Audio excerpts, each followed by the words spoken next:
Happy New Year, folks. All the very best to you and yours for 2026. And if you're still imbibing, which I am, and I intend to be having a wee drink or two after I've recorded this here video, please raise a glass tonight to 66 people who did not return from an Old Firm game. We will be talking through the course of this video about an Old Firm game, but in 1971, on this very date, 66 people, never forgotten, who did not return from an Old Firm game. Raise a glass in their memory tonight. If I can take you just a wee bit further forward in time, not much. December, late December, in between Christmas and New Year, 1984.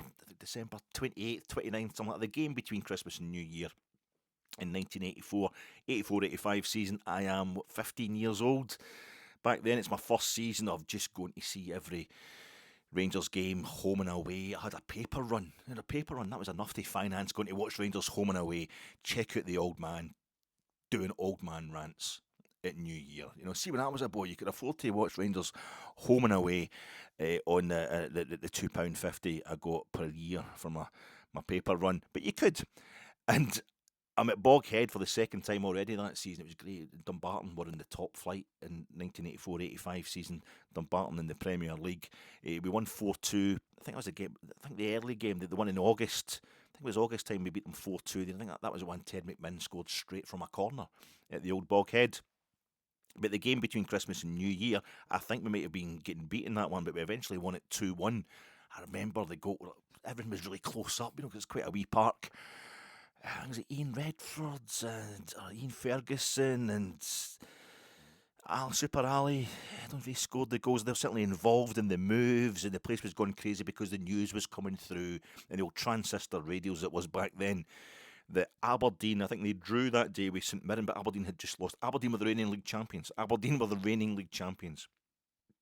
In 1984-85 season. Dundee United had won it the season before that. Celtic had won it the 2 seasons before that. Aberdeen had won it the season before that. This is why it has taken 40 years of Old Firm dominance for me to finally Hearts winning the league this season would be a bit of a change. I just grew up. That's when it's getting seared into your memory, seared into your psyche. The kind of football environment when you're round about 10 to 16. That's when it forms in you. I'm still kind of thinking, Aberdeen haven't won the league for a while. That's good.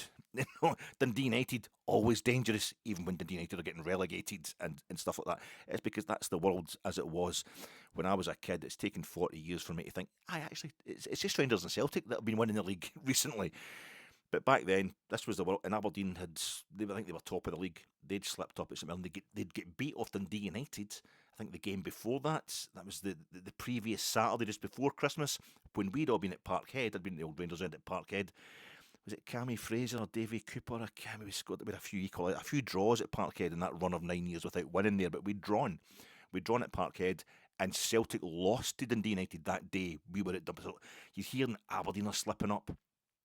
Celtic have got beat at Parkhead by Dundee United. Oh, bang, bang, we've scored the goals, we're winning. And it was Celtic. It was Celtic on Nerd Day at Ibrox. The Old Firm derby was going to be a New Year's Day at Ibrox. Like, everything's gone our way. We tasted that the other night, didn't we? We tasted that against St Mirren the other night, beating them, hearing that Celtic were losing at Motherwell, and everything feels, Hearts weren't even playing, so we were catching up with Hearts as well. Back on Tuesday night on the 30th it was.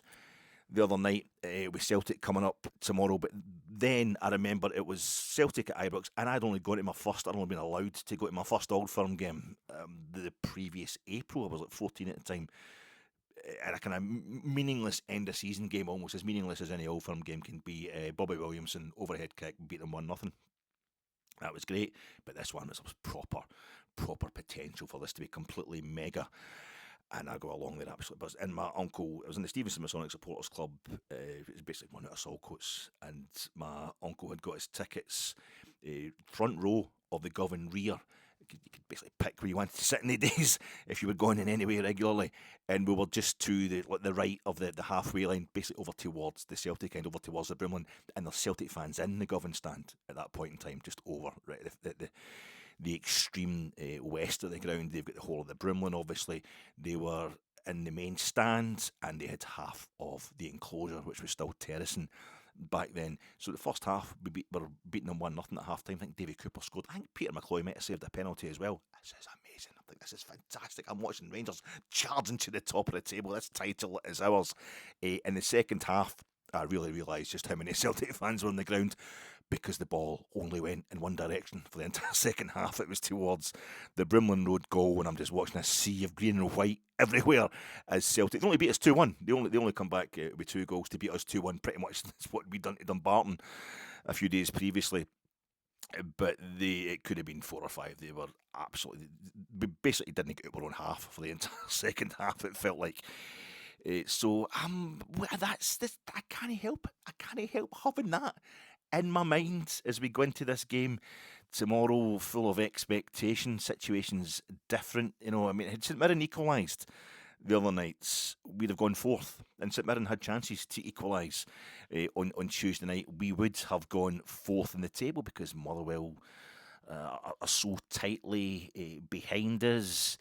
Yes, it felt like the classic kind of Old Firm Eve game where Celtic are losing, we're winning, nobody's suspended, nobody's injured for Rangers. But Danny Röhl's yet to win a big league game. Okay, we know that, but in this season it feels like every league game is a big game because everybody seems capable of beating everybody else. Every domestic game is a massive threat. To have beaten Motherwell and St Mirren at Ibrox in straight games is impressive enough, and could this season be deemed big results, like beating Hibs home and away. That's Hibs who, you know, were 3-0 up and eventually did had to hang on a bit at the end, but they beat Hearts, the league leaders, in Hearts' most recent game. And I think it's like us thrashing Dundee at Dens Park. That doesn't usually. We only beat them 3-0. Beating Dundee 3-0 at Dens Park wouldn't normally be that big a deal for Rangers in a season. But that's a Dundee side who held us at Ibrox in our first home game in the league this season. They held us 1 each, and they beat Celtic. They beat Brendan Rodgers' Celtic at Dens Park earlier this season. So any kind of game can seem quite big. I don't really know how to think about this game going into it, folks. I said when Wilfred Nancy lost his first 3 games in charge of Celtic that if he lost a 4th, we'd better resign ourselves to the fact that they would have somebody more competent. Either have somebody more competent in the job by the time we went to Parkhead on the 3rd of January, or Nancy himself would have turned things around to the point where Celtic were genuinely competent again, genuinely a threat. His plan would have kicked in. That's the only way we're still going to be there. What has actually happened has been the perfect compromise between those two, as usual from me, bogus claims. His 2 wins before Celtic lost at Fir Park on Tuesday night kept him in the job. But now we have to go there and ensure he doesn't get a 3rd win in the league. We do not give him the kind of emotional coronation we, for example, gave Ange Postecoglou in his first Old Firm game at Parkhead. We went there and were 3-0 down, going on 10-0 at half-time. In fairness to that comparison, Postecoglou had already lost his first Old Firm game that season at Ibrox. He'd had a chance to suss things out, and as we know, there was a few shenanigans going on with the schedule, as tends to happen when Celtic's a bit under pressure at this time of year. Could it be snow tomorrow? Could it be snowing? Could they find a reason to? But Celtic didn't just slip up on Tuesday night. Celtic they kind of failed to extend their leads at the top sort of way we've grown. It wasn't that kind of feel. You know, the Celtic had a wee slip up just before the Old Firm game. It's just teeing Rangers up for a massive fall. We're going to just get a bit too confident. Celtic got a wee slip. They dropped some points at Dingwall or something like that. You know, they drew 0-0 with St Mirren, which I think the result they had before they gubbed us 3-0 under Postecoglou a few years ago. But it wasn't that kind of Celtic have failed to extend the lead at the top sort of thing we've grown used to over the last 14 years. They lost the chance to go joint top of the table the other night. They could have gone joint top of the table with Hearts. They no longer have a game in hand over the league leaders. I'm talking about Rangers finally being on more wins than anything else. I was going on about this the other night. Now, but suddenly the game against St Mirren allowed us to finally, the win against St Mirren meant we've won more games than we've drawn this season, and one more game. We've only lost 2 games But draws are what's been killing us in the league so far this season, and Danny Röhl has turned that around with a few chances, I think, to just get more victories than draws, but we'd always mess up. So we're now on 9 wins, but halfway point in the league season. We're now into the second half of the league season, but the halfway point was hit against St Mirren, and we got our 9th win after 8 draws and 2 losses. But I'm talking about that being, a great moment for us. But Wilfred Nancy has just reverted to having more defeats than anything else in his kind of personal league campaign. He's won 2 games in the league, but he's lost 3. So I don't know. We have surrendered. Rangers have surrendered our least goals against crown in the league. Motherwell are level again with us. Both ourselves and Motherwell have conceded 16 goals. That's the fewest goals conceded by any teams in this season's SPFL Premiership. And while Celtic may be more used to first place, being in first place, going into derbies, well, we're usually in second place going into derbies. We're third just now and just kind of hanging on to third place as well. It's all very unusual. How you doing, folks? This is your Fat Egg. I had the traditional New Year of homemade lentil soup, and then the great thing about homemade lentil soup is it contains its own main course as well. That's a start, and it's got the ham hock, and it's I had that and some Talisker, and I watched Zulu on Channel 5 now for the far less palatable part of the traditional Scottish New Year. Rangers having just in the last 2 games of 2025 beaten 2 sides that they hadn't previously beaten in 2025, beating 2 sides that we hadn't beaten since 2024. Now go into their first game of 2026 against facing a side that we haven't lost to over 90 minutes for the whole of the calendar year 2025, so I don't know what that's going to do to the vibes, what that does to the karma, what that does to the superstition that tends to go through the roof before these kind of games. Celtic at Parkhead were played. Preview pod coming to you in association with Jersnet. I think it's John and Alan on Jersnet tonight, Friday night, the Friday night preview pod. But I catch some personnel swaps going on at this time of year, people on various types of holidays, so don't quote me on that, but there'll definitely be a Jersnet podcast. It'll have gone out by the time you see this. Check out the Jersnet preview pod ahead of this game at Parkhead for Rangers. I'm sponsored by that, and I'm also sponsored by Gillette Soccer Labs, or Gillette Labs Soccer Saturday, on Sky, although when I was watching it yesterday, it was Thursday. The days get mixed up this time of year. When the daily live scores for the English grounds, particularly some Scottish grounds as well, only an English card on yesterday.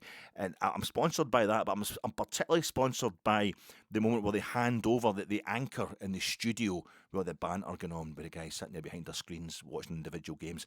But they hand over to a live reporter with an update on the score and what's been happening from particular stadiums. I've got somebody up in a gantry and they're under a roof somewhere. There's a lot of championship games yesterday, and I'm particularly sponsored by that glorious, beautiful, is it 1 second, 2 seconds, maybe a split second, when the person, the reporter at the stadium, she's an ex-player or something like that, they come back, when they respond to the introduction, and halfway through it they realise, no, the guy who's the anchor has just presented me, he's brought me onto the screen by using the line that I had prepared to open my 30-second report, and you see them having to check. We're going to hand over now to Dave. Dave's at Vicarage Road, where I think Tom Ince has just completed the perfect start to his new year.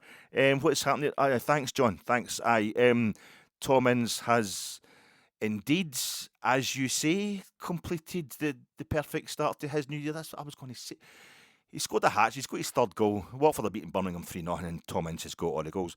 Sorry, you're right there, Dave. What's the problem? No, you just took it away from me. I don't have anything else to say. I'm not want to do any kind of inglorious repetition, but you stole my line there. Can you just say, let's go over to the guy at Vicarage Road, let's hand over and find out what he's got to say, but you've got to they ruin the line. I'm sponsored by that. It's quite funny. My name's Alec Anderson. Heard of a van that is loaded with weapons, packed up and ready to go. Heard of some gravesites out on the highway, a place where nobody knows. The sound of gunfire off in the distance, I'm getting used to it now. Lived in a brownstone, I've lived in a ghetto. I've lived all over this town. This ain't no party. This ain't no disco. This ain't no fooling around. No time for Mud Club or CBGBs. I ain't got time for that now. Life during wartime. It's the Paranoia Derby. The Paranoia Derby. Yes, I did see David Byrne Tiny Desk concert. They're all wearing the blue boiler suits. I finally got to see it. It's been all over the algorithm. And it's a great version of life during wartime. Not that you would know it from my rendition, but the Paranoia Derby starts a segue into the Paranoia, isn't there? A segue the Paranoia going on these days with Rangers and Celtic. They say Celtic fans, not usually their thing, their instinctive things to blame the Masons, blame the referees, blame the SFA and all that, but they really are pretty much hard. It's us that just go for our own. We take responsibility and we go for, the management, the players, our own managers, our own players, our own directors. But Celtic fans are pretty much, they're doing that quite intensely these days. They're not blaming anybody else but their own directors. They really don't like Wilfred Nancy. And we're more into, I think, having a wee go at referees and all that kind of thing. Yeah, I'm getting into it. This is what I do. It's a tradition. It's sectarian stereotypes. Sectarian stereotypes. Fat X style, you know that I'm into. I want them out this country. They're all the same, aren't they? Celtic fans are all the same. As I've always said, I've always maintained it on this podcast. There's just some folks here are just two sides of the same coin, and there's no difference between folk. We're all fit by fans together. It's the working classes getting split. The working class going to fit by these days. The amount of money you spend, it's this. But I know there's definite differences. As I've said before, Celtic fans are all tidy. They all look really tidy. They look like they're dressed by their mammy. They look like their mother's kind of like pat here and thing with their hair down before they've left. This is the guys in their 40s and 50s that have still got the hair, and a lot of them have still got hair.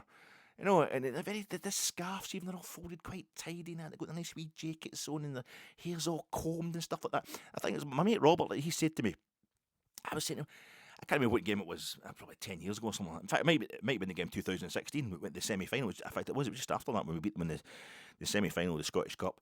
I was talking to Robert afterwards. They're everywhere.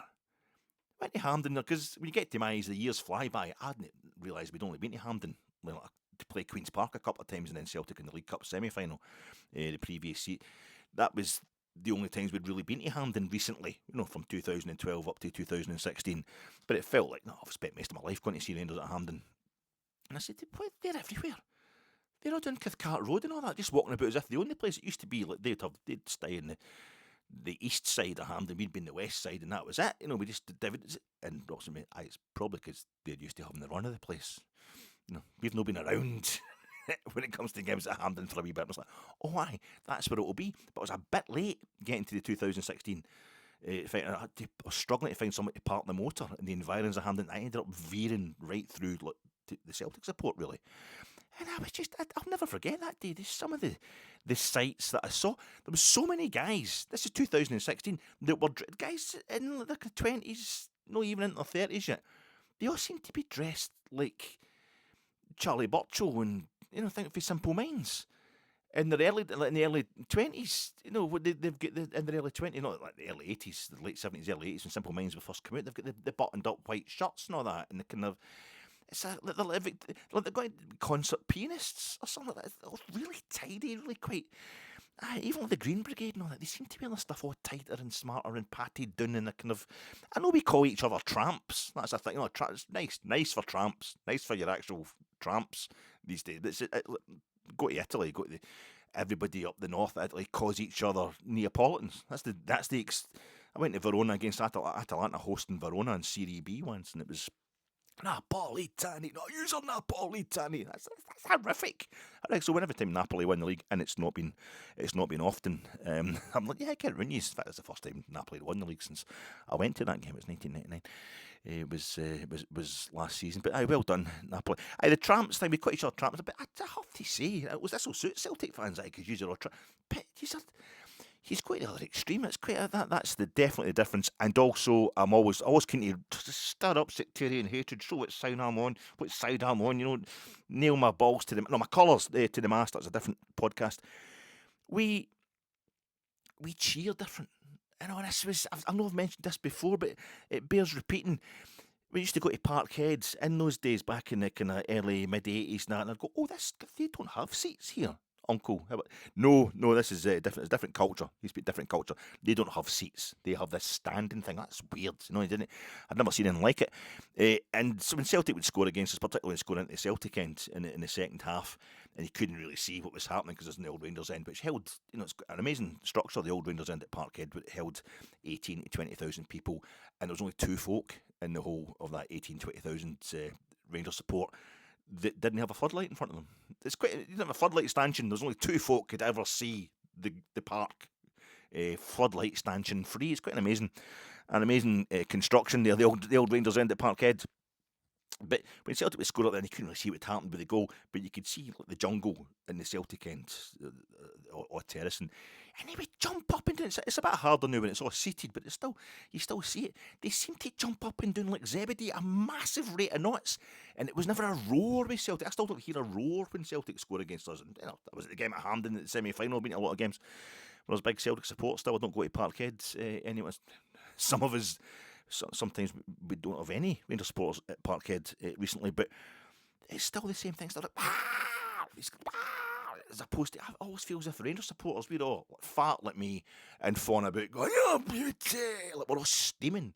And obviously, I know a lot of Celtic fans are total bears, total dudes. Just, guys, I literally know a Celtic fan who's a scaffolder.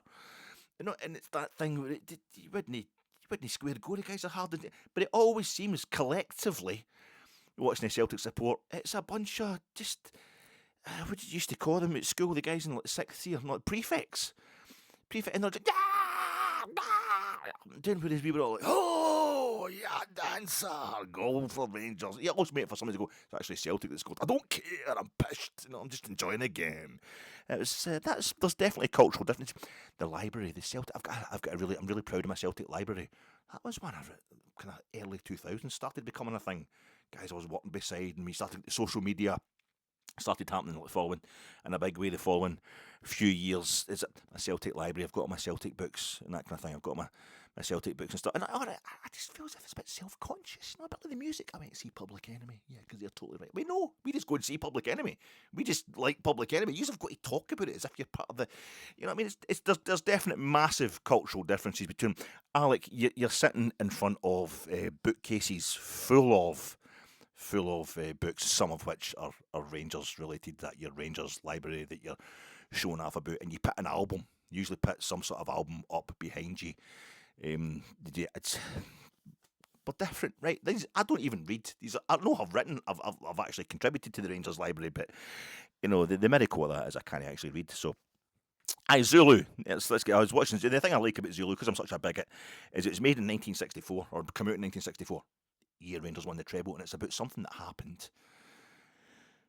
in Africa in 1879. 1870. Rangers have been formed. They're up and running. We've already won, I think, the Glasgow Merchants Charity Cup. So we've got our first major domestic honour under our belt. Celtic haven't been formed yet. Celtic are just they're barely a twinkle in Edinburgh Football Club's eye. Ooh, Hibs. Aye, they still are Hibs. They still Hibs players. Stoking up the hatred. I'm stoking up the hatred of how did the Old Firm game. I'm getting into it. But I quite like that. It's quite comforting. Richard Burton, he's in. Richard Burton is in. Yeah, you think all the players, Stanley Baker and Michael Caine. Obviously, so many films. Michael Caine is everywhere on the telly. On your normal telly, isn't he? At Christmas and New Year, all the films. This Michael Caine, but he's Stanley Baker, Michael Caine. Aye, all the actors are in Zulu. You could name every one of them, couldn't you? But Richard Burton is in Zulu. Is Richard Burton in Zulu? Well, if you'd watched it the other night, you would have known that it was. I think it was on Hugman.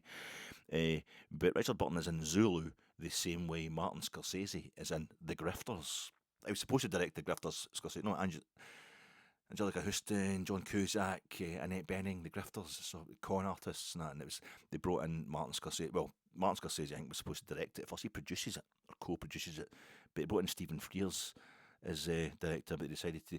You can answer that quiz question while how Richard Burton's involved the same way in Zulu as Martin Scorsese is in the grifters. But I just think it's very apt for a trip to Parkhead. You know, there's only going to be just barely a wee bit over 2,000 bears at the game tomorrow. You're looking at to the veldt, the green plains all around you. You're behind enemy lines. You know, you shouldn't be there. And that's the thing. I love the fact that it's so British. It's about British pluck, British spirit, British endeavour, and also it's a whole bunch of fighting age men. You know, in a different continent where they shouldn't be. Zulu. You know, no welcome there, but they just go in. But the thing is, it's a Welsh. There's lots of Welsh guys in it. You know, the Men of Harlech. That's the famous scene. And the most important thing about the film Zulu, I think the central message of the film Zulu is that music would be absolutely shit if it wasn't for Africa. The Afro beats are fantastic, but it's British pluck and spirit, but it's less Welsh. And the Welsh they're Celts, aren't they? They're Celts. You can't have Britain. You can't be proper British without a bit. You can't have it without the Celts, Britain. So it's all very confused, isn't it? But Patrick McGee. That's the one I always forget. I watched it again. That's Patrick McGee. That's the guy. It's on YouTube. The YouTube. It's not a YouTube version, but it's on YouTube. The first Patrick McGee is the actor who Samuel Beckett wrote Crap's last tape for. He certainly had him in mind. He had his voice in mind. It's totally out of place in Zulu. It's crazy. It's like, what a voice he's got, Patrick McGee, actor. But just a famous Irish voice, Patrick McGee, in a typical British film. It's the British and Irish mix. And I'm making a wee comment on what's actually going on at this game tomorrow. Celtic, first British club to win the European Cup, in Rangers. Derek Johnson's talking about what a team full of Scots. That's a team full of Celts he's asking for, isn't it? That's nothing's really that nothing that simple. But it's a great Stanley Baker. So I will talk about timestamp. Check out the timestamp. You know, it's probably out of sync already. This pod I've gone on too long already. I'm just overexcited, and it will only go up to midnight probably, and the game kicks off. Luckily, a lot you'll be staying up getting pissed tonight, and it'll maybe make this go in quicker and be a bit more enjoyable. But hit the timestamp if you want to get to the bit where I predict. It's going to take me a while to predict the team tonight. I'm going to have a score prediction as well, if you want to get through into the actual football stuff. But Stanley Baker plays Lieutenant Chard, Chard, Chard, and there's a bit towards the end when the Zulu have retreated for about the 14th time.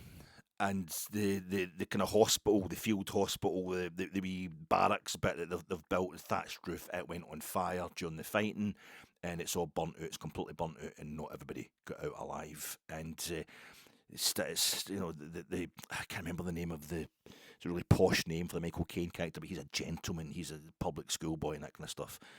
He's really posh. There's a bit of rivalry between him and Lieutenant Chard as to who should be. Chard's more kind of working class, whatever. And Chard's saying to him, he's saying to Michael Caine's character, how many, can we get a record of the dead? Who's died so far? Who's got as well? There's a lot of them get killed in the fire in the barracks there. Who died? Well, I don't know. What do you mean you don't know? You recognise these guys' faces, and he just goes, Chard. Yeah, and they're standing. It's burnt. The building's burnt out. I don't know if he means they're all terribly charred, Charred, or it's Chard, as in Lieutenant Chard, Chard, gonna give a break. But at that point, Stanley Baker just goes, all right, I get what you mean. We don't want to talk about that. Horrific. But that's Zulu, fantastically British film. We're going there in the morning. We were Union Jacks and that, and we are defending that corner. And the hordes will be all around us. Let's hope we get the last laugh on that one. My snagging items from my post-match reaction pod. I'd forgot to mention the thing about the draw. We've now won more games than we've drawn. We've drawn more games. All season we've drawn more games. And 85-86 season, when I was a lad, paper rounds and that, following Rangers home and away. I think only missed 2 games that season. And that's famously the only season in Rangers' entire history where they lost more games than they've won during the course of a league campaign. And I just didn't want to be kind of semi-present on the home games of the campaign where we'd drawn for the first time in our history. We drew more games than we won. So I'm actually happy that we lost at Tynecastle, because that would have meant another one for the draws. But we've gone 9 wins, 8 draws, 2 losses so far in the league this season at the halfway point. Terribly out of sync. I'm really sorry, folks. I need to do shorter pods. People are switching off their droves already because I've just gone on to. I just enjoy myself in these pods, and that's not always the what folk want to hear me enjoying us. I want to get to the point, whatever they think the point should be. Terribly out of sync by the end that podcast. I'm really sorry about that. It's not good to look at, and my fat coupon makes it even worse. Was Tav at fault for the for the goal that St Mirren scored in the build up to it? There's a lot of discussion about Jack Butland no having come off his line. We saw it was really bad. It was up there around the park on the night. I was freezing my nuts off, but I watched the highlights again on Sportsy. They didn't show the build up to the corner from which St Mirren scored their goal. So I didn't know that Tav had been completely. I remember Tav being at fault for various things in that game. I remember our defence looking seriously wobbly, and basically there was a general touching of cloth going on for the entire final 8 minutes plus injury time after St Mirren had pulled it back to 2-1. We did not defend that lead very vigorously. We didn't defend it with any great kind of elan or confidence, but we got the job done. That was the main thing. But apparently James Tavernier was, so I didn't mention that Tav was at fault for the concession of the corner that led to that goal. And also John Robertson. We're playing Celtic in our next game, Rangers, and John Robertson, of course, in the latter part of his career. Not that John Robertson used to play for Hearts, but the John Robertson, another Scotland international, a far better Scotland international than the John Robertson of Hearts. Nottingham Forest legend, and he worked as an assistant with Martin O'Neill during Martin O'Neill's spell as full-time Celtic manager when they had a really good team. They got to the UEFA Cup final, and Martin O'Neill and John Robertson knew all about getting to European finals because the two of them won the European Cup with Nottingham Forest 79-80, and John Robertson passed away on Christmas Day. One of the boys told me on the feedback posts that there's a half-hour documentary on Sky about the late John Robertson. So I'll just go and mention something that's already been mentioned in that documentary. But I'm always talking in these pods about the old days when I was a lad and there was only 3-4 live games a season on telly. Scotland-England game being one of them, the European Cup final, particularly if there's a British team involved in the European Cup final, and there always was when I was a lad. They would be live games on the telly. John Robertson scored the only goal of both.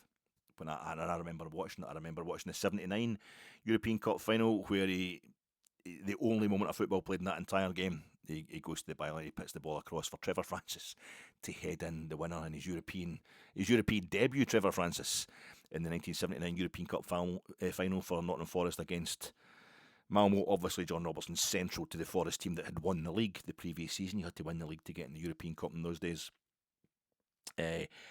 And then he scores the only goal of the game. 1980 European Cup final, he scores the only goal of the game in the Bernabeu. Against HSV, against Hamburg, against HSV Hamburg for Nottingham Forest. Only goal of the game. The last Scotsman to score the winner, I think, in the European Cup final. Maybe the last Scotsman to score in the final European Cup / Champions League, is he? Yeah, I think he will be. Kenny Dow did the same thing, 78? It's just 2 years before that.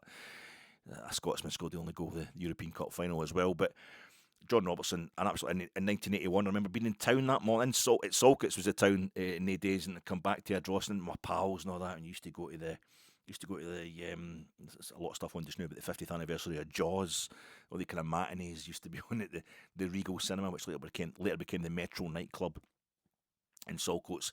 But that was, you'd go to the market and look at the Fitbit strips and stuff, and then it was back to the house. I remember going back to the house early, no matinee that, because Scotland England at Wembley was on live, and John Robertson scored the only goal of the game for the penalty spot, and they showed you a wee thing on the news there that was on Sports Scene of Archie McPherson's doing the commentary, but he's talking about how it's Trevor Francis, his teammate at Forest, goes up to Joe Corrigan and tells him, it's to try and put John Robertson off for scoring the penalty, and he's telling him what way he thinks John Robertson's going to go, but he slotted it away anyway. Scored in the World Cup in '82. Remember it was a curling free kick against New Zealand. A great player, John Robertson, and one of the guys from our childhood, an absolute legend. Who smoked through his whole career. We've got a wee fat Scottish fella who's going to tear them to pieces. Said Brian Clough, no longer with us either. But that's John Robertson, absolute legend, and so sorry to hear of his passing. Rangers, tomorrow, this nonsense we've got tomorrow. We've been here before with Michael Beale.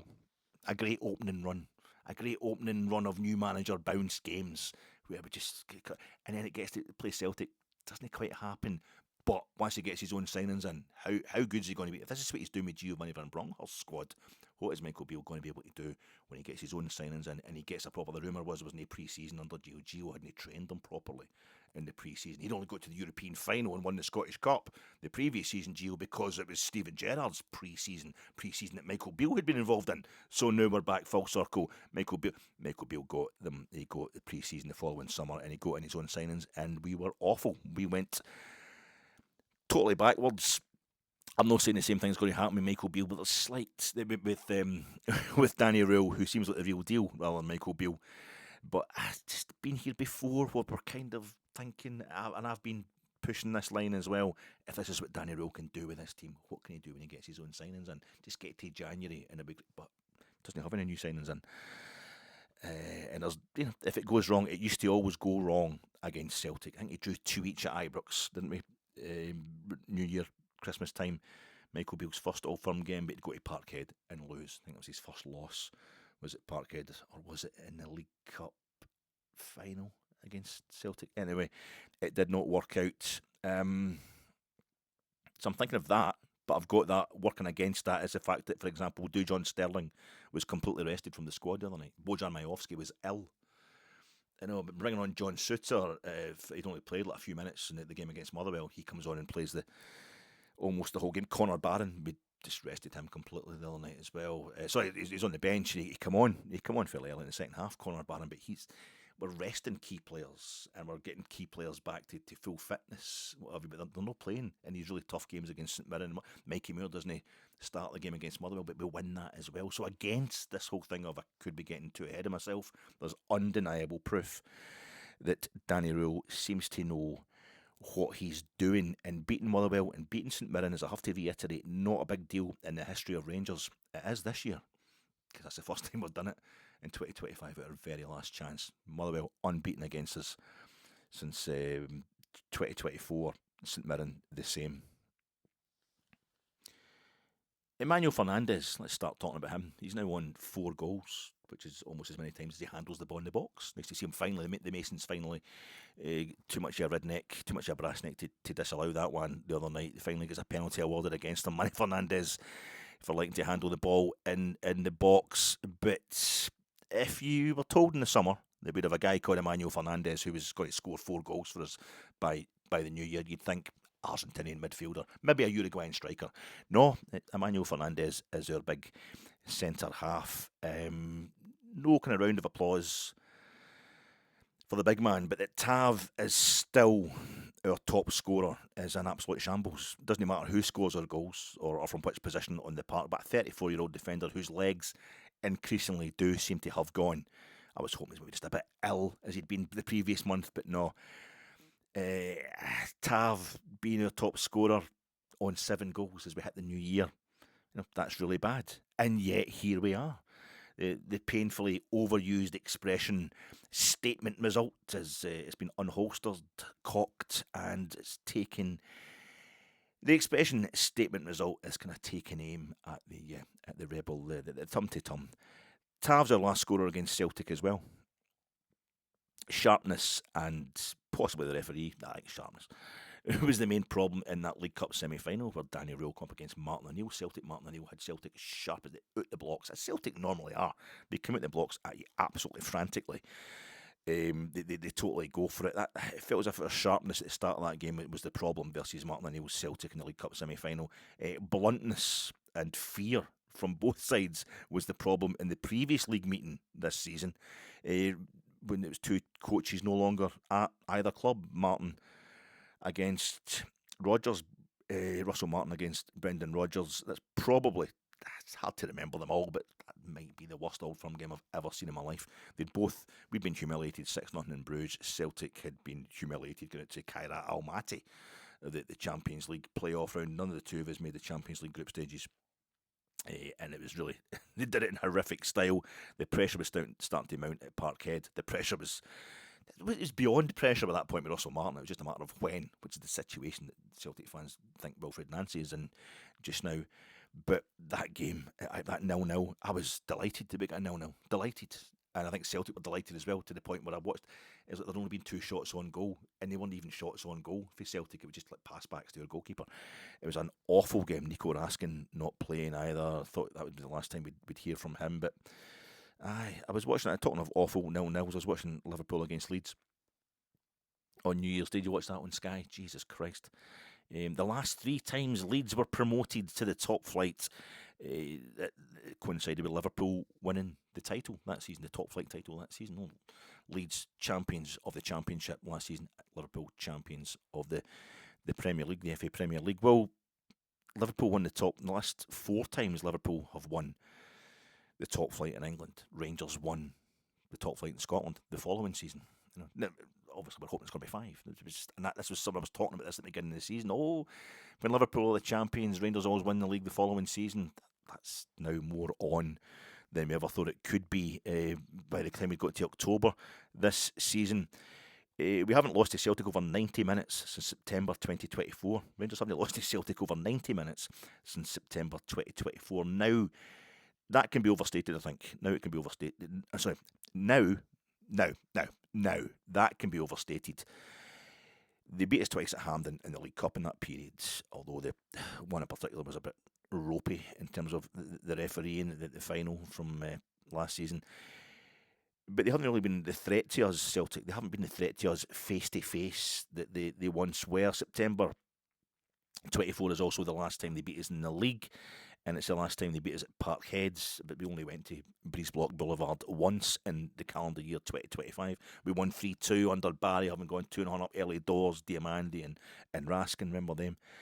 And Hamza Igaman, scoring the goal that should have made him worth £30 million, scoring the winner late on after Celtic brought it back to 2 each. This is all considering what we've been kind of going through simultaneously. Rangers, stark evidence of Celtic's downsizing. The fact that we've been having an absolute nightmare at the beginning of the season with Russell Martin. The fact that we're struggling to hang on to a manager for any that we haven't held on to a manager for an entire season since we won the league in 2020, 2021. It's the fact Celtic haven't beaten us in the league since 2024 is stark evidence of their downsizing. We thought they were going backwards under Brendan Rodgers. So did Celtic. So did Celtic fans, and so did Brendan Rodgers. That's why he got the hell out of there. Martin O'Neill did a great job in his interimship, but now Wilfred Nancy is showing just how good they actually were under Brendan Rodgers in the early part of this season. Celtic. I'm not into, as you know, the kind of colour-coded bigotry thing, but it's all about people, you know. But one of the most kind of horrible aspects of all their downsizing at Parkhead is the number of Celtic fans. You get horrible people on both sides doing these kind of things, but this is something I'm not going to forget in a hurry. The number of Celtic fans suddenly turning around and be, what are we like? You know, what do you mean us? What are we like? You know, the first person plural pronoun suddenly getting you. It's Rangers and City. The old firm, there's no old firm. There's no old firm. But I mean, we are crazy. You know, this league is just mental this season, isn't it? We're both Fonty PCs. You know, we're both you're changing. What's it like changing your manager all the time? And you should fucking know, because this is your third one really this season already. We're all in it together. Fuck yous, and if we do win this game, there'll be no pallying up, because it's going to be the same people coming to you with that. There's Celtic boys that will just talk to you like you're normal, no matter how far ahead their team is, no matter how far ahead ours might end up being. But there's certain people, probably the same folk that were telling you, your grandchildren will all be Tims, that kind of shit. That's the same as we've got the people that turn up with SS, shoot staffel, Totenkopf, all that kind of insignia on flags. They only turn up once a year, and they make a point of kind of hiding their wee flag as best they can. But I want this. I'm going to talk about everything that could go wrong, because the general mood might be we've got to go there and paste them there for the taking. Don't get it wrong. Don't misunderstand me. I really want this badly. I want this so badly, but we can't confuse how badly we want it with how capable we think Rangers are of getting it. Danny Röhl so far has been arresting decline. His job when he came in has been to arrest the decline that we're going through under Russell Martin. Him and Kevin Thelwell had managed to completely downsize our squad by spending 30 million, but the results accumulated so far are enough to make us title challengers in this particular kind of season. But to become fully fledged title favourites, we need a proper statement win. Sorry to keep using that phrase, but it's unavoidable. We need a big result at a team above us in the league. A team of we've beaten Motherwell at home when they were above us in the league, but really somebody who's a traditional rival as well. Hearts, a traditional big club in Scottish football, not a traditional league winner at any point in the last 65 years, but we failed at Tynecastle. We failed to make that statement result by taking anything from Hearts at Tynecastle. This is quickly, without too much ground having been lost in between, this is quickly another chance for the statement win. It's always kind of more believable we'll be champions when you see the ways in which our title win will be disparaged. Those ways kind of coming together amongst our enemies, our detractors. It was nice to boo Stephen O'Donnell. Stephen O'Donnell done great for Scotland.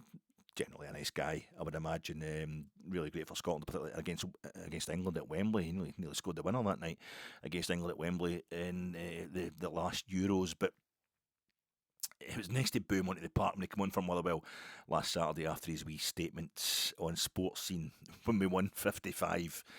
But I just don't like to see. I think it's bad for football. I think it's really bad for football to have one team dominating the league like that. We just stopped Celtic winning for a 10th year in the trot, And there was also that thing about it doesn't count because there was no fans there. Rangers won the league in 2020, 2021. The stadiums were empty, so doesn't really count somehow. It would have counted if you won it. And now it's just what a crazy league. It's daft. That wee guy that presents Sports Scene the other night giving it. What was he? Is it just? Could Rangers actually win the league? The whole tone was Rangers managing to get past St Mirren there. Two crappy goals that just bounced after them. Do you think they could actually win this title? Have you been watching? This?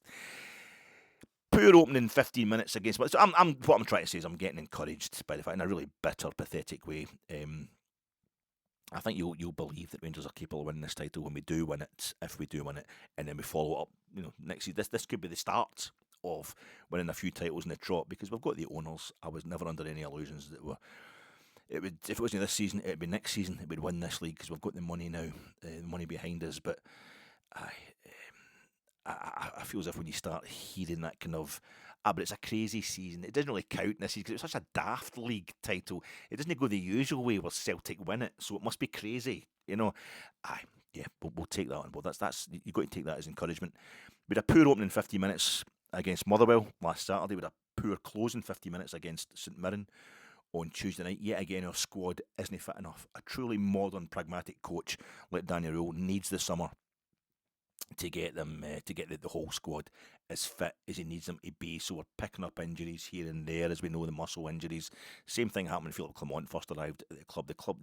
The team just isn't fit enough. They've had a poor pre-season under a bad head coach, but we're going to do something. We're going to manage this because we need to be great for 95 minutes against Celtic.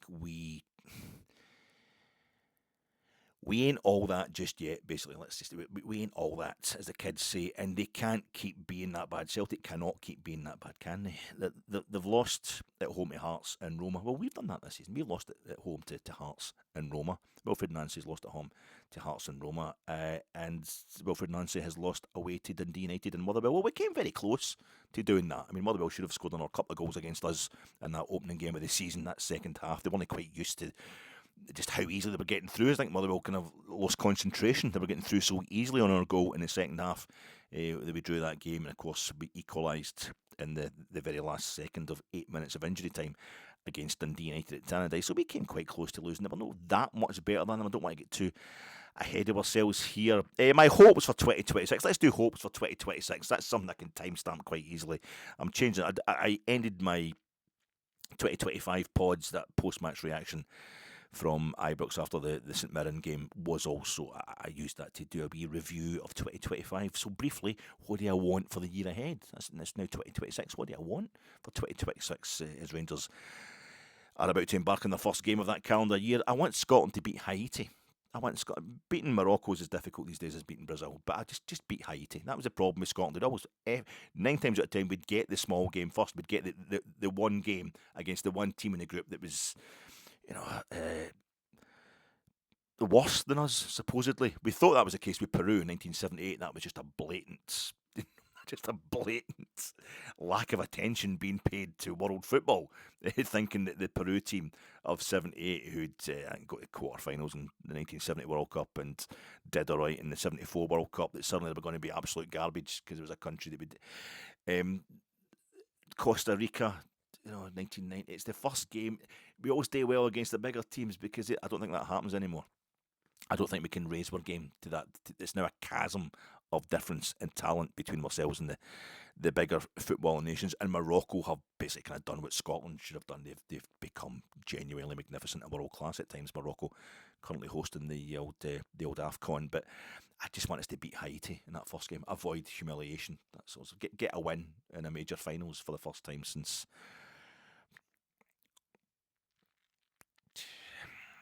1990.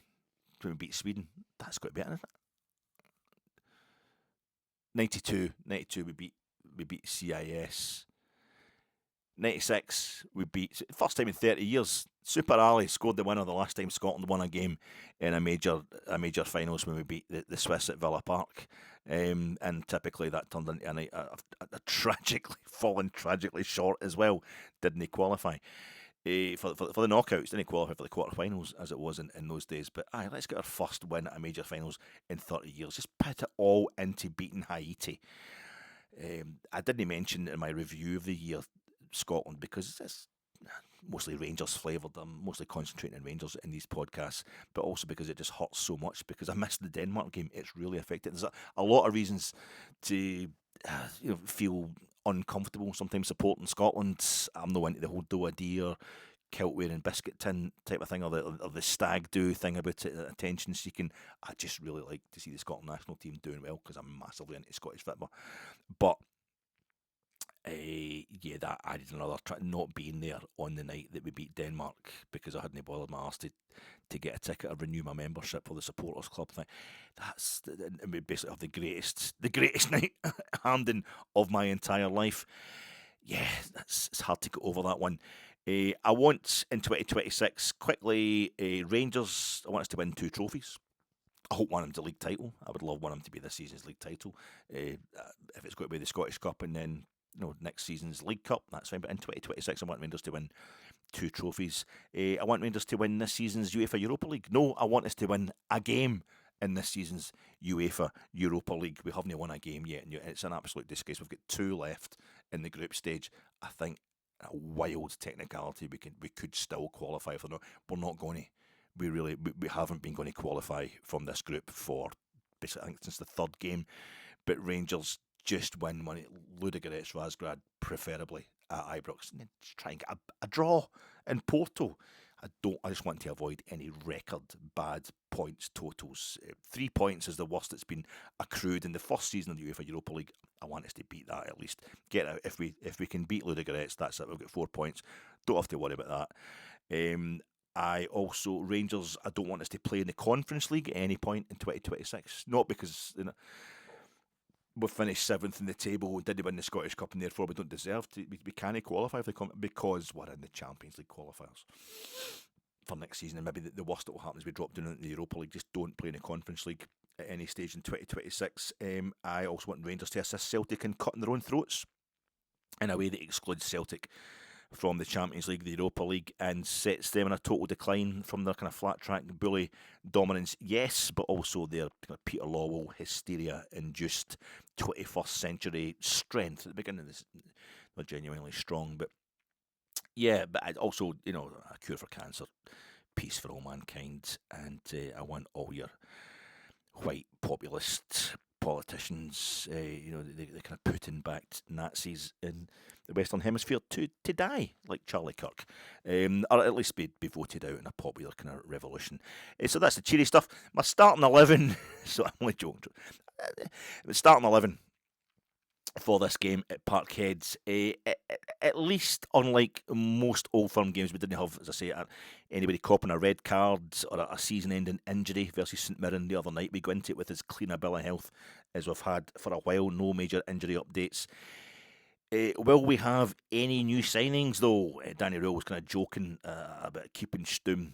A wee joke, a wee laugh after the St Mirren game, the post-match presser with the hacks about that. Doesn't seem to be anybody coming in. In fact, before I talk about my starting 11, I should probably talk about Danny Röhl's pre-Old Firm presser today because it was impressive. As per his kind of rebuilding of the team from the moment he's arrived in late October, Danny Röhl's pre-Old Firm presser on Friday morning was quietly impressive. He's relaxed. He doesn't bite.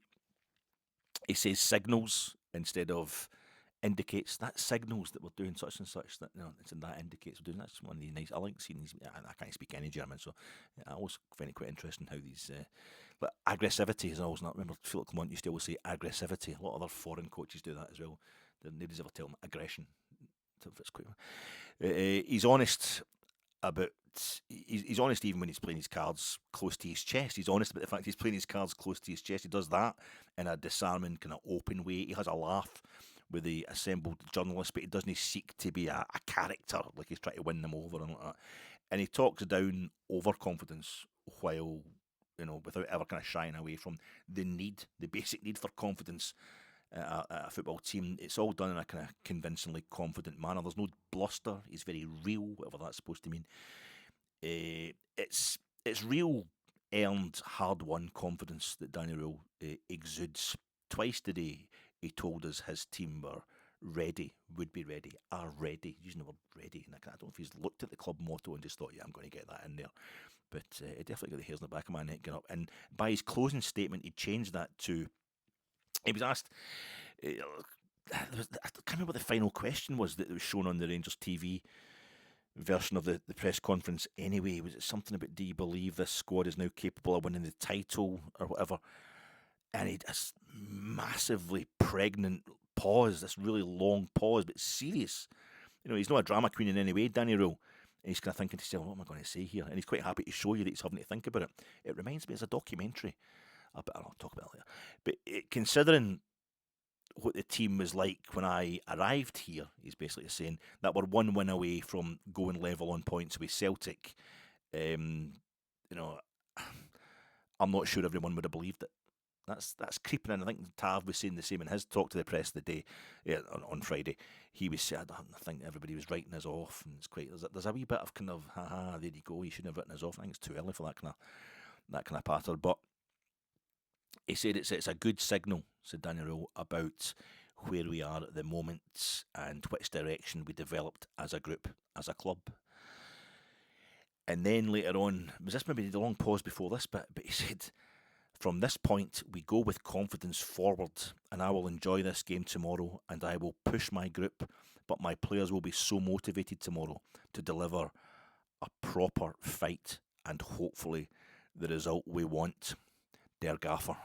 Fucking bring it on. Boom. Okay, let's go. We always have to be careful.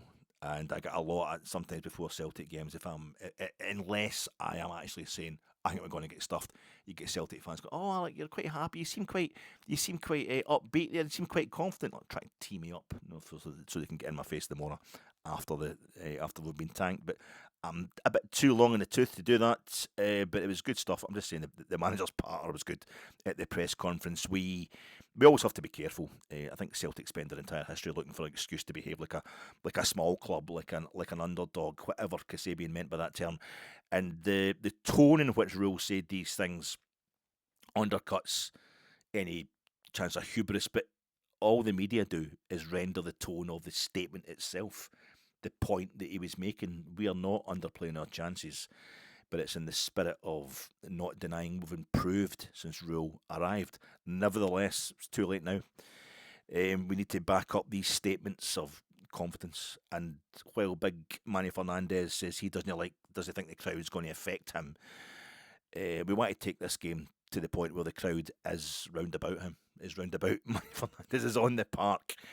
which this part that he thinks he could just concentrate on. He's on the park. The crowd are in the stand. Is what Manny Fernandez was going to say after the St Mirren game. He's played in big games before. He can block it all out. Because the other thing Celtic do, and it's a well-worn hypocrisy of theirs, is suddenly eschew the wee man, was like us, kind of affectation when things are going against them, and they turn straight to the entitled corporate behemoth model, wanting their own directors scalped the second it goes pear-shaped. We do that too. We do that as well, but we've still to learn. We know the establishment as badly as Celtic fans want to deny that they are the establishment in Scottish football these days. Come on, the Rebels, the Mora. I talked about the improvement in Magoma, Fernandez, and Chermiti. You know, for Chermiti, the exit ball. Danny Röhl called him the exit ball to the big Chermiti. That's a good one. You know, and the out ball, I know that's a well-worn phrase, but I was wanting backboard. I'm trying to get this phrase, I'm trying to coin a phrase that folk pick up on. You know, the backboard, I was trying to use that. I explained that earlier in the season, but it's not happening. He's the exit ball. And that's just it. You know, what player has gone backwards under Danny Röhl? What player hasn't he improved under Danny Röhl? You know, Russell Martin, Alec, you stuck up for it. You were sticking by Russell Martin, wasn't he? I'm just doing what we've done with these players. You've got to give folk a few months, especially when they're new to the club, to find out if they're definitely shite, if we definitely should be getting rid of them. You know, just to proof it. Because sometimes, especially if you're new and you arrive at the club in a time of massive change, it can take a while for things to bed in. But all these players, a lot of players that we were writing off under Russell Martin are just getting slowly better under Danny Röhl, except I would say James Tavernier, and then he's the legend who is always kind of front and foremost leading the new manager bounce. I think he's played under like 10 different managers. I think it's 9 full-time managers, and that'll be 3 or 4. You have to include Barry as a kind of... he's played under about 10 different managers or head coaches anyway, James Tavernier, and you've got the Steves that come in as temporary managers for a game or two. JD Gassama and Tav, I think they're the only guys who... They haven't gone back. I think Tav might have actually gone backwards, but that could be down to his legs going. But he's the club legend. He's the guy you always expect to play best when a new manager comes in, a new head coach comes in. And there's JD Gassama, who I think he's stagnated a bit. But he's the guy that it was actually Danny Röhl who made him the player he is, and who made Gassama the player he is in British football by taking him to Sheffield Wednesday and doing what he did. Or certainly, I don't know if he was at Sheffield Wednesday already, Gassama, but Röhl certainly improved him as a player doing it at Hillsborough. So, you know, he comes up here and you think, that's going to be his favourite. And I think he's used him in various roles of maybe shaking Gassama's confidence or whatever. He's still a young guy, but he's maybe stagnated a bit, stagnated to the point where I want him in starting the team every week. And Tav, but that's, I think it's due to Tav's age. I think he's definitely aging. Tav, I think that's... It points to... It doesn't all... It's kind of stilted and gradual and step change, incremental change, and it's leading to a run of results, a run of wins. But so many of them are by a single goal. You know, and yet this, I can see it. It's leading to a lot of Rangers fans already expecting us to go and pace Celtic tomorrow. It's because Celtic are so bad under Nancy. The Celtic fans are just, they're done with him. And they did get taken to pieces by Motherwell at Fir Park. But Motherwell took us really close at Ibrox. They outpossessed us at Ibrox. Were really good. I don't think it was far ahead of Celtic as we maybe want to be. I don't want the expectations to get 2 out-handers. No new signings yet. That was something that the manager revealed today, the head coach revealed. The idea that we would all be super organised. I thought we were going to get a couple of guys would be announced on the first, would be arrived in, and at least one of them would be in the team at Parkhead. That's not happened. That's a bit of a setback as far as I'm concerned. I thought that's why we're getting the consultant fella in as well. There may be no new signings, and maybe no new signings is better than Kevin Thelwell's signings, but I'm disappointed. Let's talk about Penrice from AEK Athens, Penrice ex of Hearts, and that'd be great because AEK Athens are doing really well. It's always like Scottish players go to Turkey or Greece, don't they? 6 months, then they come back. So that would be in keeping with that. But this is just a rumour so far. Something might have happened. We might have signed somebody while I'm recording this. But I'm disappointed that we don't actually have. I thought we were going to be super organised and right on it, and we've got bang, a couple of guys in the door. One of them at least ready to start at Parkhead. Hasn't happened, so it's not all good news. I'd still take a draw tomorrow, but the chance is there to put them out of the game. People keep saying the chances there, but the chances a draw against it, but destroy them. They're there for the taking. You can completely put them out of the game if we go to Parkhead and no, we can't, because they're going to sack Nancy. They're going to sack this guy, and if we go and stuff them tomorrow, he'll get sacked at full time.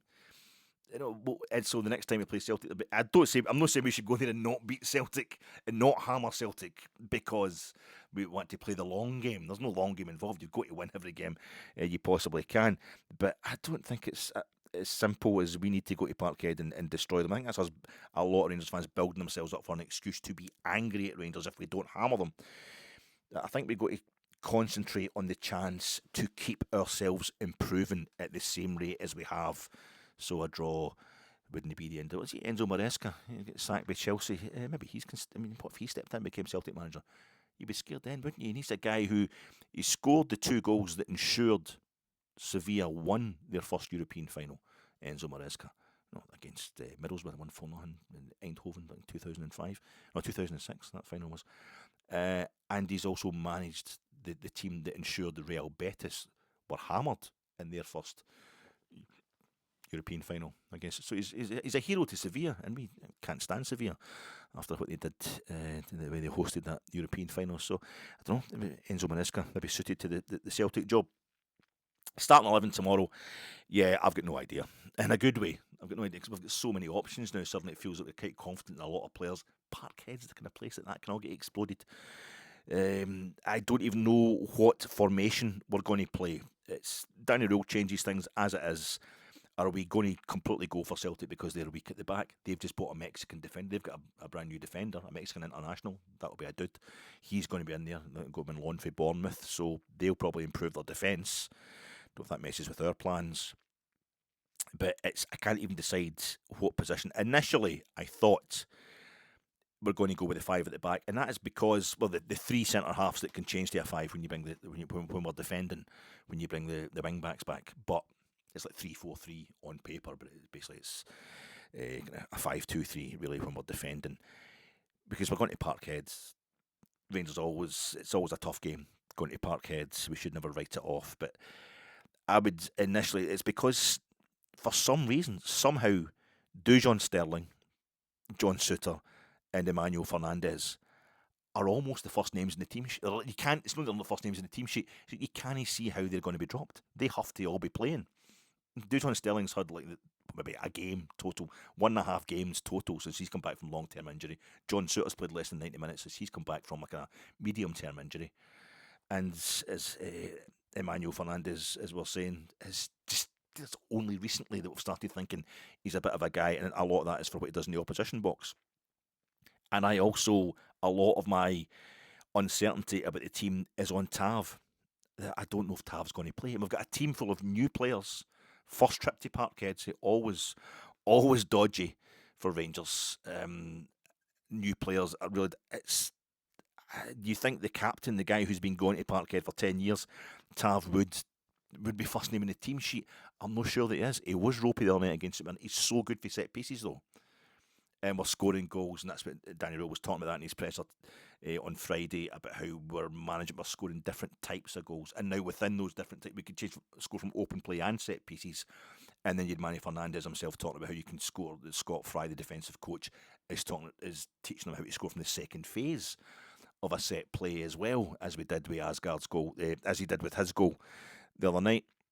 And Asgard's second phase gets a ball, and it's a corner, wasn't it? And it was a short ball. So Tav has got to be central to set pieces, but it's like I can't see Dujon Sterling not playing. That's why he wasn't playing the other night against St Mirren, to have him ready for this game.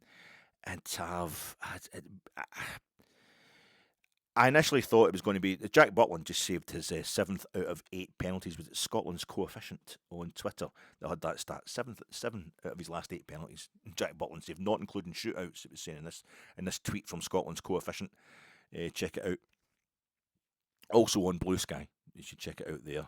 Don't give Elon Musk any of your attention. And that's not including shootouts, although he saved 2 penalties in the shootout against Fenerbahce, and he didn't save any penalties in the shootout against Celtic in last season's League Cup final, but he scored a penalty in that shootout. So he always makes a contribution when it comes to penalties, Jack Butland.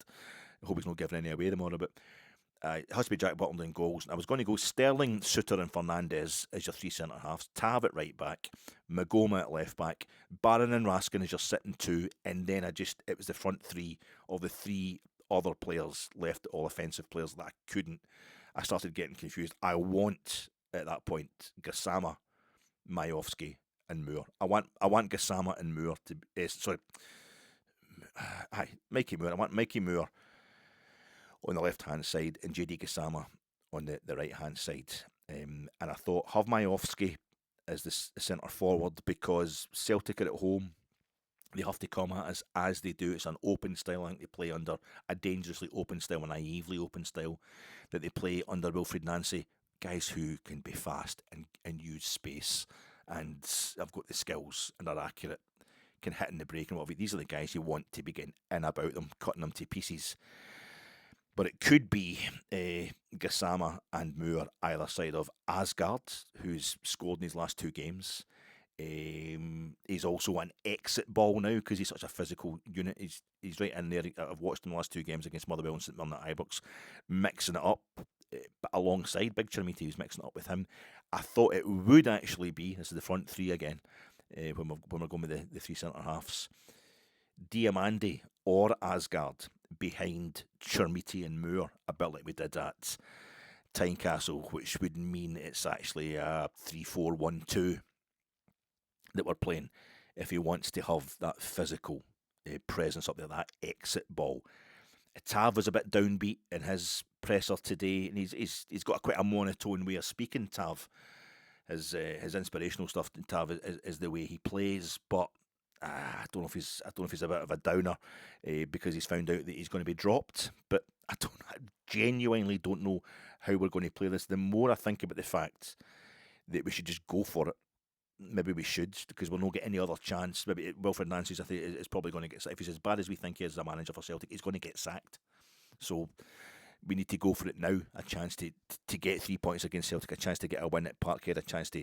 I mean, they're 3 points off the top of the table just now, Celtic. It's not that it's all done and dusted for them. But maybe we should go... Dujon comes in at right back. Just go with a flat back 4. And it gets Sterling with Suter and Fernandez, and Tav gets dropped. Dujon Sterling comes in at right back. Jaden Magoma says that the problem you've got there is Magoma plays better when he's got 3 centre-halves behind him. In a situation like this, I think he'll definitely need the 3 centre-halves behind him. So that has me thinking that maybe Magoma's going to get dropped. Tav will play. It will go back 4 with Dujon Sterling playing at left back. I can't stop thinking. The permutations just won't stop spinning around my head. To go with the flat back 4 lets us go with a kind of 2-3-1 with Barron and Raskin sitting, and then you can have you can get Chermiti and Asgard in there for the physical side of things. But the main call for me tomorrow is to have Dujon Sterling playing and to have Moore and Gassama just going for it on either flank to feed off and to feed a big centre forward, whatever. But I basically, my team, I've got no idea. I've got zero idea. I can't predict it because I just don't know what it's going to be. There's so many permutations, but I think James Tavernier, I'm really interested to see what happens there. I just want Gassama and Mikey Moore to play and just get in behind them. So I'll be a lot braver when it comes to my score prediction. If we win by 3 goals, folks, if we win by 3 goals against Celtic tomorrow, we go second in the league. I think you should get that out of your mind. I mean, just ask Celtic why. If they'd beaten Motherwell by 4 or 5 the other night, I think it was, they would have gone top of the table. And if you're laughing, if you're a Rangers supporter and you're scoffing at that notion, well, just think ahead to this time tomorrow night.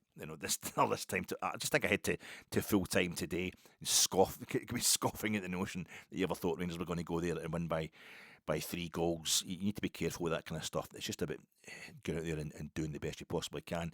I'm not trying to get away from a score prediction here. I'm not. I'm going to give you a score prediction. I won't shy away from that.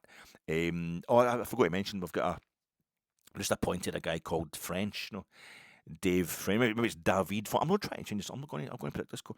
He's our chief commercial officer. Okay, I'm going to give you a score prediction for the game at Parkhead. David French. David French. It's unusual name. I'm just going to say I did say in my pod the other night that I couldn't get a Bovril or a cup of tea when I went for a pie the other night. I got my pie, So maybe that's what it is. That's Tuesday night, Wednesday, Thursday. Rangers get a new chief commercial officer in to attend it. I think my podcast is very popular. I think it's been listened to by very powerful people. Maybe that's what, or maybe it's the fact that I didn't get charged. As I said before, I still haven't been charged for that. The boy did say you just have to, because my payment wasn't working. We're having problems with the payment machines. Just take it away. Give me it for nothing. So maybe they got the new C. They kind of have that happening, how's that going to pay for Josh Windass's wages? Get a new CC. I'm not trying to shy away from the scoreline, right? I'm not trying to shy away from the scoreline.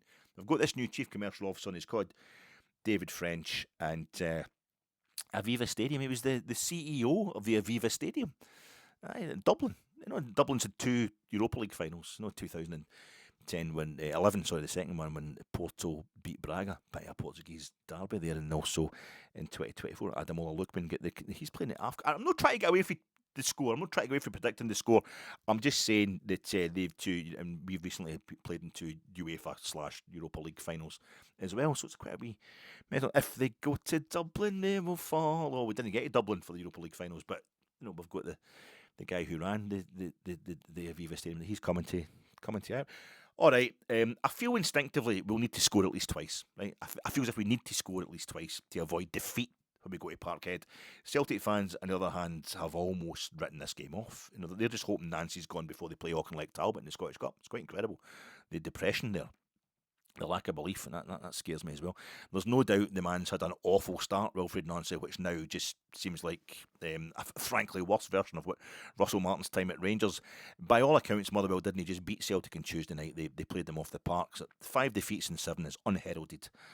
It must be for a new Celtic manager. But while we have Rangers here, we've got fantasies about doing what we did maybe 32 years ago, New Year's Day, 1994. We were 3-0 up in the first kind of half hour, and they were chucking Mars bars at the directors and stuff like that. We basically, that day, we only won 4-2 in the end, but we basically set in motion the new board, kind of Fergus McCann coming in. We set in motion the events that would stop us achieving the 10 that we're on the road to getting at that point in time. And I think the Mars bars just now are already being launched at the current Celtic directors. Wilfred Nancy has been so bad. He doesn't do draws, just 2 wins and 5 losses, while even Russell Martin only lost once in his 7 league games in charge. But he only won 1 game as well of these 7 league games in charge. Russell Martin. It's like the other side of Nancy's run of total incompetence must be flashes of total competence. Oh, that moment. Remember under Pedro Caixinha, we went 1-3-0 at Pataudry. I feel as if there's a real chance that the one moment Wilfred Nancy has as Celtic manager could be against us, so it turns into a double slagging. Celtic at Parkhead is always dangerous and always fatal if you go there feeling overconfident despite having no majorly impressive wins to your name yet. Danny Röhl's success has come from dealing small and feeding on general competence and gradual improvement rather than spectacular wins. Clean sheets and single goal victories. No victories in 4 European games for Danny Röhl.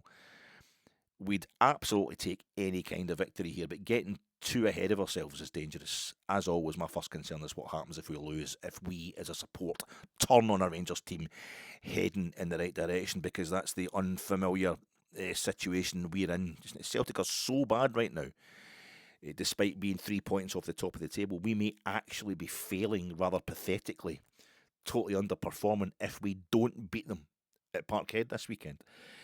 This could be the last burst of light from Nancy's dying light bulb. It could be the moment his bulb just dies or it explodes in our face. Either way, I'll stick with my instincts and say we need to score at least 2 to win this game. I have suspicions we draw 2-2, but heart of hearts, or more like gonads on the block, I think it's 3-1 Rangers. 3-1 Rangers, and Chermiti gets a hat-trick. Maybe the Chermiti hat-trick's maybe pushing it a bit. I think the big man will maybe properly. I think 3-1 Rangers. Majowski hat-trick. I can't help thinking that, but I feel that. I feel 3-1 Rangers. I think 2 each. But also, I mostly think we are so confident, asking to get scalped. Asking to get scalped. It couldn't be Celtic away without us being under siege, like the Royal Engineers in the 24th Regiment of Foots at Rorke's Drift in January 1879 at some point, even all the way through our 9 in a row. When we won 9 in a row, we'd be under siege for most of the games we played at Parkhead in that period, which we won most of them. We won so many of them. But Celtic, as against a Celtic team who proportionately worse than this one, but yet we're I think we're in danger of doing a version of what happened the time that I was involved in a massively defensive encounter with the Zulu, the Birmingham City Zulu. When I was so busy after I attended Wolves against Birmingham at St Andrews in November 2006. It was an early kick-off for the Sky Cameras, a wee bit of a local derby, and I was so busy trying to dash back to the car from that game. I was ticking one off the list to go and bag the baggies. It was an early kick-off, and West Brom were at home to Burnley. A 3 o'clock kick-off. Tony Mowbray's West Bromwich Albion were pumping Burnley 3-0. I didn't realise I was all kind of tangled up in the Wolves subway army, the Wolves casuals, the Wolves firm, as they were held up by the police. I've got another game to get to. I've got another game to get to here, and then suddenly we're all going under a railway bridge, getting pushed on the railway bridge, and I couldn't. I was at a roundabout in the road. Obviously, it's probably behind the railway end, the famous railway end at St Andrews, the away end. But just the kind of the police with their cone heads, the cone-headed English police, but they're all filming us and stuff like that. They're filming us. I wasn't part. I just happened to get caught up in the crowd. Suddenly, all these guys running about me. I've got all the black gear on. I'm like, the black hoodies and black kind of jackets and what have you, and the scars from their faces. And I thought, what's going on? I was just trying to kind of push. I've got another game to go here. Come on, I've got to get back to my motor, and I've got to get. But all these kind of huge cider bottles began smashing all around me, and the Zulu, the chant started coming. I'm like, what the fuck is this? What's happening here? And it was the Zulu, the famous the Birmingham City firm. They were lobbing these bottles from the beer garden of a boozer that was between the back of Birmingham City's ground and the sidings for the railway, and just facing onto this roundabout. It was like an ambush, basically. And the bobbies are all in about. They're not caring. They've the helmets on, the kind of cone helmets, and they're up in folks' faces, filming everybody, so they've got a note of them for prosecution. Or the Wolves kind of casuals were getting kettled by the police a wee bit, and I'm stuck in that, and I'm watching these fucking. And I had to look it up because I was thinking, what were the bottles called? I remember it wasn't Magners, it wasn't Copperberg, it wasn't Bulmer's cider. It was Cirrus. I knew it was something kind of pretentious. This cider that used to do the rounds in the boozers. This is 2006, I'm talking 20 years ago.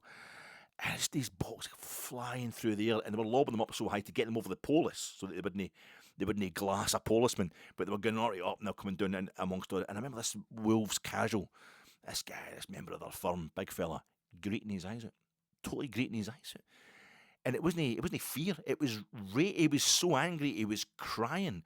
Because the subway army, the Wolves casuals, wouldn't go for it. They wouldn't just risk imprisonment, battle the police out the way, and they're so close. He's obviously, he lives in the area. He wants to get retribution. He's heard of the Zulu, the famously multiracial Birmingham City firm. Why are we not attacking them? Why we're letting them go? We're letting them go. We're letting them rip the piss and all that, And I'm like, I just want to get through, mate, so I can get to my motor and get up the road. I remember these bottles, Cirrus. And I looked at it, and Cirrus was a temporary thing. It was Strongbow cider. The Magners was doing this. Everybody was going crazy for Magners in the pubs at that time, getting a bottle of Magners cider. So Strongbow wanted something that was a bit sweeter, a bit smoother, a bit more kind of trendy. And there's this stuff, Cirrus. It's a pint, and they're getting lobbed up through and they're just looping down. It's only now that I think back on it. It's like Strongbow. Strongbow was named Archers. It was a kind of strong, but it's like a volley of a hail of arrows raining down. I was having to watch where the hell I was going. You could see that luckily they were just going up high enough that you could enough time to avoid them in the way down, but no, everybody did. So I'd actually been attacked by the Zulu. I've spent all of December, bemoaning the fact that I'd never been to Stokes Victoria Ground. I went down to see Stoke City at the Bet365 Stadium, but I was just going on and on in this pod about how it. So, and with Birmingham now planning to move to a new stadium that looks a lot like Auschwitz, as we say, the plans look a lot like Auschwitz. I was justifiably excited, as you can imagine, back then, to have just been at a game at St Andrews. Although back then I was ruining the fact that it wasn't terrace and it was now all seated. 2006, I was sitting, I'd sat on the cop. Lovely experience. Folk offered me sandwiches and stuff like that. They had flasks with them and it was great. But it's like any kind of big terrace in the Midlands, and all the Midlands, the big Midlands grounds, the Holt End or the South Bank at Molyneux and that kind of stuff. These massive terraces they've all got. The Cop at St Andrews. I don't know if they called it the Cop, but it was behind the home end. But it would just bend right around this massive terrace. And as a kid, 70s and 80s, I would I'd get glimpses of it in the terracing days on the telly and think, my God, that's huge. Because that's the one thing, being a Rangers supporter of my age, I did go to Ibrox before it was all seated. Once, I was just a kid at the time, and even then I was sitting in the centenary stand. We'd already seated the kind of enclosure opposite the main stand, but it was quite kind of your home ground is all seated, was mostly seated. So grounds that still got massive terraces to guys of my age were really interesting. But I was probably raging about the fact it was. When they went full time, it was one each game. They drew one each with Wolves. Full time, I just started. I waited for the crowd to go. I was taking lots of wee photographs, and I was walking. And you could walk right round. And I'd seen this photograph. I think it's when the record crowding. Is it Everton in the FA Cup they were playing? Birmingham, this massive black and white photograph. It's really, really mysterious, really romantic looking. When you see the crowd just going round the bend, the Cop round behind the home goal, this massive terrace. So I was walking round that bend, even though it's all seated now. I did the same thing at Hillsborough, up the home end at Hillsborough, just when it was all seated, the old Cop there as well. But so I spent a lot of time taking pictures and all that, and I'd really organised. I'd been really super organised, getting myself down to Birmingham. I left the house that morning, like 5 o'clock in the morning. I'd sourced out a car park in the town centre to park the car. I'd got myself sandwiches and that, so I had a packed breakfast and lunch with me, and I'd got directions to the ground and that, so I could just get down there. And I think it's a 12:30 kickoff or 12 o'clock kickoff. Down there in plenty of time. And because I had such a great time, because I was totally buzzing, I lost concentration, I lost direction. And by the time I got to the Hawthorns, I was only charged half price because it was half time. And Mowbray's West Bromwich Albion won the game 3-0, but they scored all the goals in the first half. There was Burnley fans trying to get out the ground. The steward that was letting me in for half price was also having to fight off Burnley fans who wanted to leave early, and the police weren't sanctioning it because they were getting absolutely gubbed. But that was the final score. I missed all the goals and that because I'd walked into an ambush that was both dangerous and turned out to be humiliating, and turned a general feeling of, oh my God, I can't believe I'm here after all these years. This is absolutely fantastic. Into, oh man, I'm losing my focus, and that's really cost me. Don't walk into an ambush, Rangers. Don't lose sight of the fact that the pre-match good mood we are in has come from hard work, concentration, organisation and drive. We'll only come out of this trip behind enemy lines where we are vastly outnumbered by standing shoulder to shoulder, fighting for every inch, and never being overwhelmed by the fact the energy, the enemy of the energy is so overwhelmingly numerous. We've said we're ready, now we have to be ready. Present arms! And just remember what the readout is. The readout, and I want the sandbags 9 feet high.